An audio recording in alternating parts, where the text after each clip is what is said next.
So going back around, coming back down. This is my to start off the third round. I needed some. I needed a big, but I wanted a big that can again do a lot of the things across the board. So I don't know. This is a tough pick, but I went with the power forward, and I went with Dirk Nowitzki. Let me tell you why I went with Dirk. I'm figuring when I need my rebounds coming up down in the next rounds, I'm gonna fill that up in my next 2 rounds picks. But right now, it's hard to find a big man that can actually put up the three ball, get rebounds. Let me tell you some of his career stats. What are we averaging here? I feel like Anthony wanted him. No, I didn't. No. I'm big. I'm smiling big because you guys are picking the cats that I'm assuming that you're gonna pick. So I'm trying to get my inner Messiah on, my inner Ujiri on right now. So the more you guys keep picking these players, the more opportunities I have of picking the guys that I know are gonna make this fantasy numbers blow up for me. Okay, so Fred VanVleet's his next pick. But go on, Julian. No. So my guy, Big Dirk, he averages 20.7. Well, career-wise, we're looking at right now. Yeah, but you know what went down the last few years. Oh, well, the last few years it went down to like 7. I think I'm looking at here. Yeah. 7. So you know what 808 at the career if you look at his first 15 years or his prime 15, you'll see 21, 23, 25, 28, 26 points per game. So, but I just wanted a guy that can do it. That can do it all for a big man and shoot well from the free throw line as well. So, that's pretty much it. Yeah, it's a pretty good pick. I just saw Anthony clutching his head, so I just figured he wanted him, but I didn't know. There's a lot of good power forwards, though. There are. That's the strongest position, right? So, if you look at like career accomplishments, I wouldn't have chosen Dirk this high as a power forward, right? Right. But if I'm looking at it purely from a fantasy perspective, that can shoot, rebound, block, do it all as much as a power forward could. I don't think there's anybody better than Dirk. That's still left. Right. No one better than Dirk in the power forward position, or that is still left. That's still left as from the cat, like to fill all those categories, 3 balls and all that stuff. Okay. That's just pretty fair. But we will see. You guys can challenge that. I'm going to watch your picks and see who your power forwards are. We're going to see who debate it out. Yeah, I mean, I can't argue. I mean, he's an all-time great. He's best international player in history. I put him second to Hakeem, but you can't argue power forward position, especially when he shoots. You can't. If you especially want threes and all that stuff. It's strong in that category. And his rebounding was like he never really averaged a double-double. Like I'm looking at his rebounders. He never really averaged 10 rebounds, but it's always 9.9, 9.9, 8.7. So it's close enough. Yeah, it's more than close enough for me. Yeah. And in the playoffs it was always bigger too. Like he always put up bigger rebounding numbers too. So can't argue. I can't really argue too tough with that. All right, Anthony, who you got as the next pick in the third round? Before I make this third round pick, I just want to clarify something. For the first pick with LeBron James, you have him listed as a small forward. Right. Can we argue that position? I would like to have him put at point guard. Nope. Whoa. Y'all 40 minutes, man. Yo, y'all did that to me. Y'all did that to me. Keep going, Anthony. Let me hear it though. I want to hear his argument. Let's put it this way. Okay, so for starters, LeBron runs offense. Okay, he went from going from Cleveland, where the ball will move through him first. He starts to play, kicks it to the side, screens away, so forth and so forth. Goes to Miami, same thing. Changed it up. Mario Chalmers wasn't running the offense. Let's be real. You're absolutely right. You're absolutely right. But he's listed right now. He's listed as a small forward or a power forward. He wouldn't even list himself as a point guard. If you would have asked LeBron, he wouldn't even say I'm a point guard. The LA Lakers, nice try. He would insult him. The Lakers, he was listed as a point guard. No, it's right here. At Lakers, he was listed as the Lakers. He was listed as a point guard. I'm looking at the fantasy right now. On the fantasy, He's a small forward though. He is. Man, Come on, That's you Anthony. guys crazy. So hold on. Anthony. So hold We're on, talking hold about on. fantasy. Hey, Kamish, what is he listed as? I'm Small looking at forward, it right man.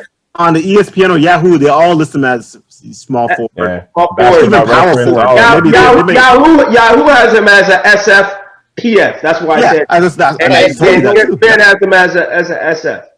He's There's never no been point guard listed as in a there at point all. guard It's just ever. SF. No That's- PG yeah. anywhere. Though Anthony, I do acknowledge your basketball acumen. You are absolutely correct. But for fantasy purposes, he's an SF.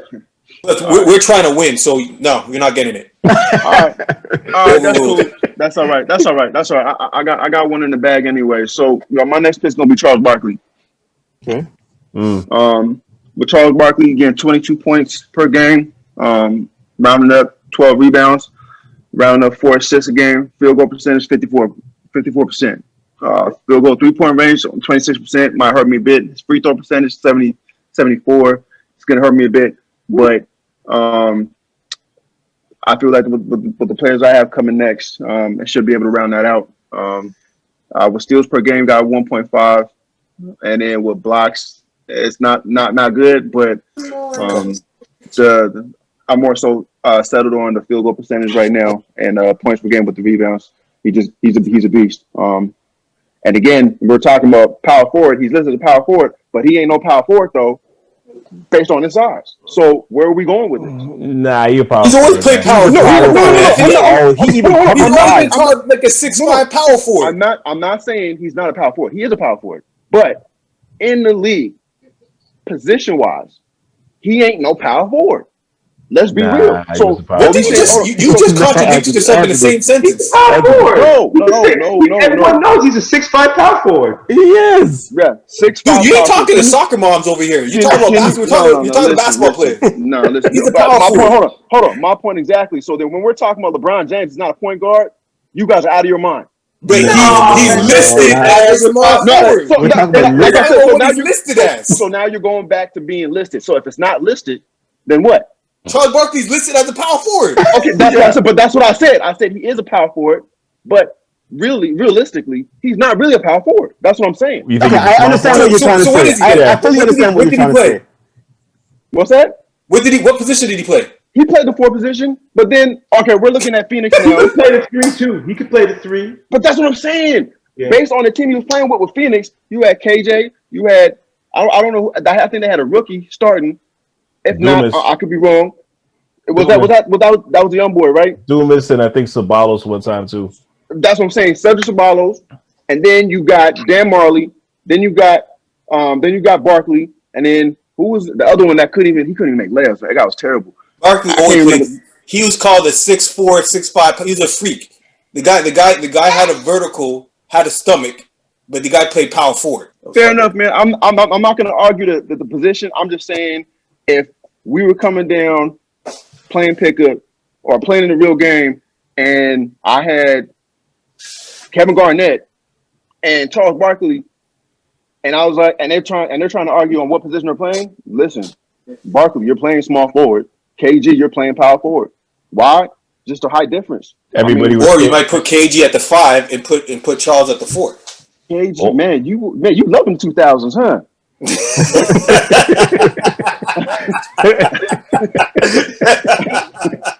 I'll give you that one. I'll give you that one. Position is basketball. Okay.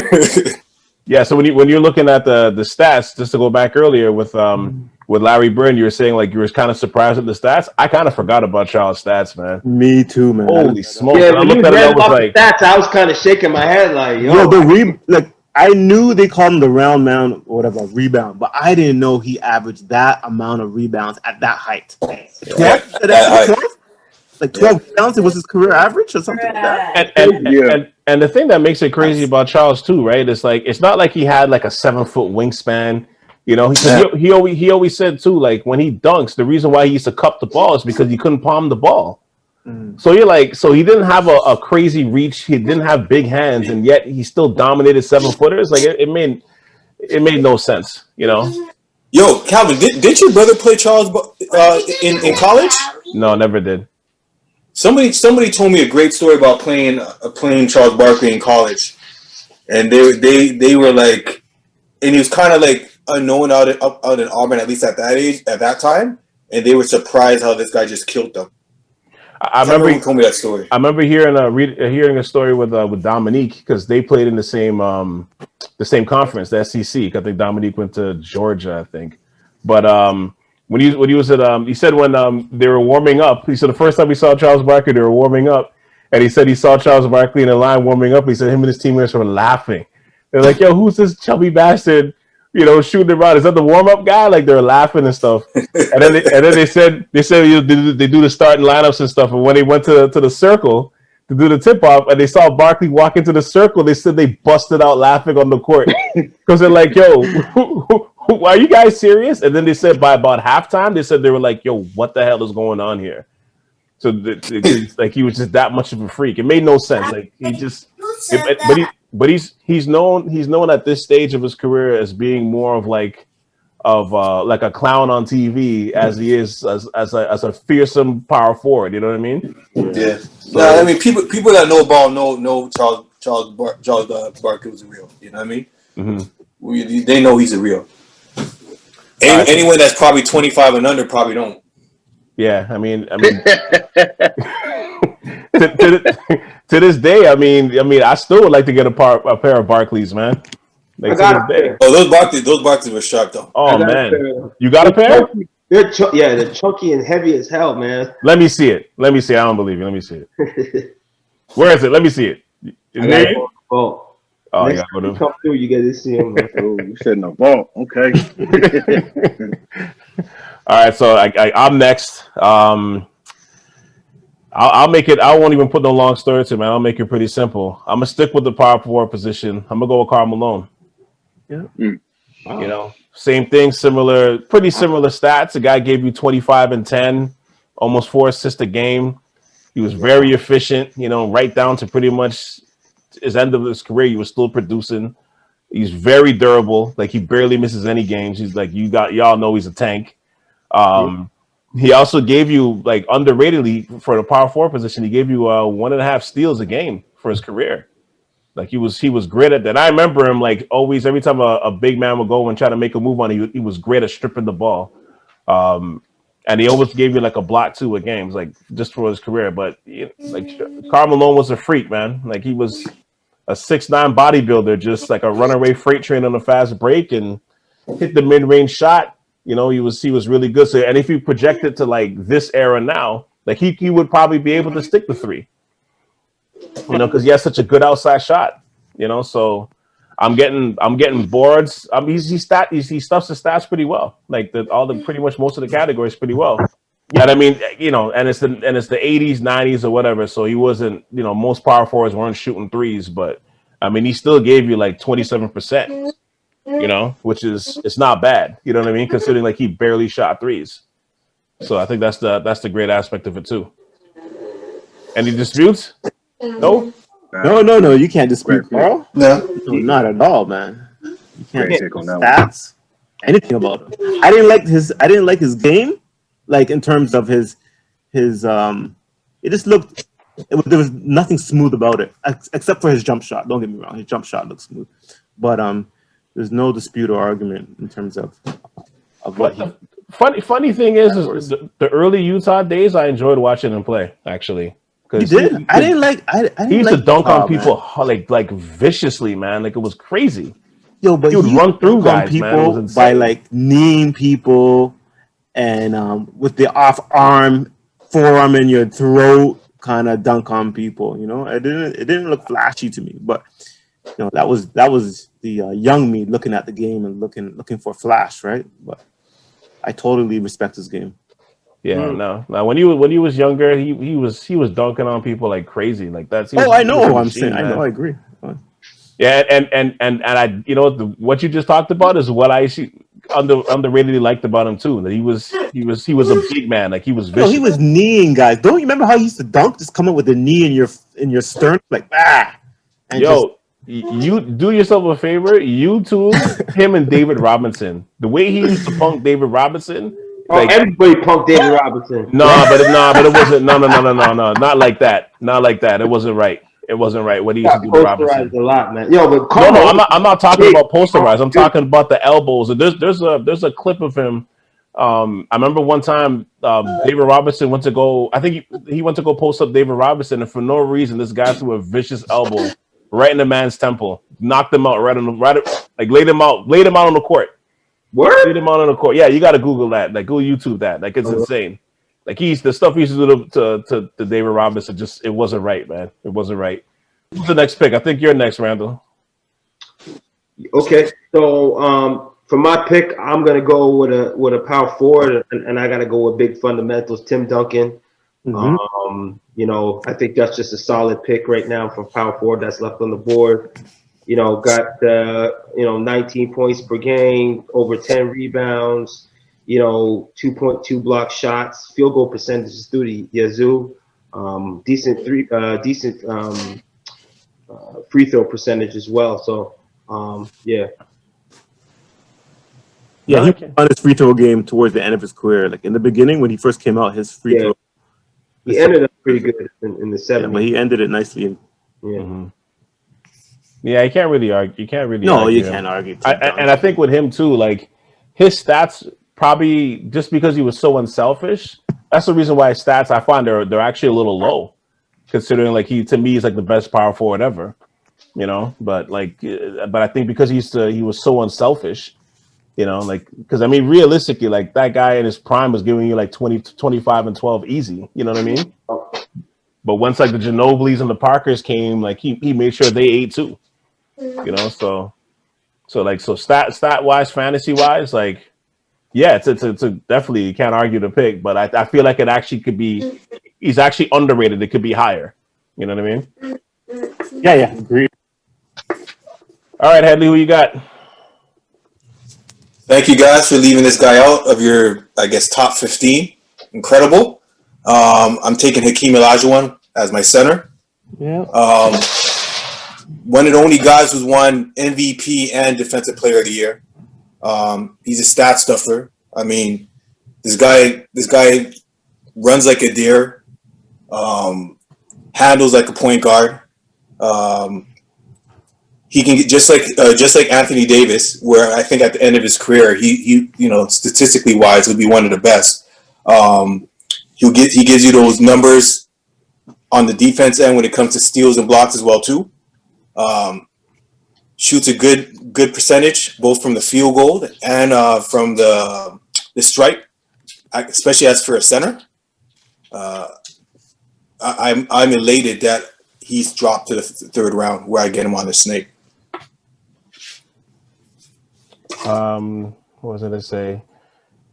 Yeah, I mean, I was kind of hoping I would get him back. Actually, I was actually kind of hoping it, but you know what? It's every time I think of him and David Robinson in the playoffs. Yep. Yeah, you just can't like eat his lunch. Yo, flashback to the screen. Flashback to the screen. See. Hey, okay. Lunch. I got a question though. Go ahead. You talking about eating lunch? Is Hakeem getting? Is AD killing Hakeem? AD? Yeah. Good question. I say no. That's a good question. I think Well, AD versus I Kareem. think AD would. He would because the game has changed, man. Game changed, man. I think he would. AD can put You don't think Hakeem could hold? You don't think Hakeem could hold him? I think he could. No. In terms of when he faces if AD faces up on Hakeem, I think it might be difficult. If we're talking about to the post, like but we're talking about back to the basket, to the hoop. No, AD can't even do that. So now you got a problem. And then when we're talking about on the opposite side of the floor, where AD is covering Hakeem, the footwork is too nasty. It's too nasty. Yeah, Hakeem probably has the best footwork I've seen in the center. Yeah, by far. Him and Kareem for sure. Actually, I put him in front of Kareem. Yeah, I would too. And you know what? I would say Hakeem gets him because I mean you're forgetting like Hakeem was like I think he was an all-time shot blocker. the athleticism at his position, like for a center, he was so fluid. Remember, he like that even with the footwork, he had some of the handles too. Like he would hit you with the step back shot and stuff. So imagine putting him in today's game with that kind of same thing. Like I understand what you're saying, but like I think he would get AD because I think defensively, as great as AD is, at least he's stronger too. Like he's more durable and he's stronger too. You know, what is it like? At least I think he's won at least 2 or 3 defensive player of the years. Like I know he's got at least one for sure, but yeah, like when you just think of the athleticism and just how fluid he was, I would give it. It would be a great battle to watch, though. I'll tell you that. But I would give it to Hakeem. Right.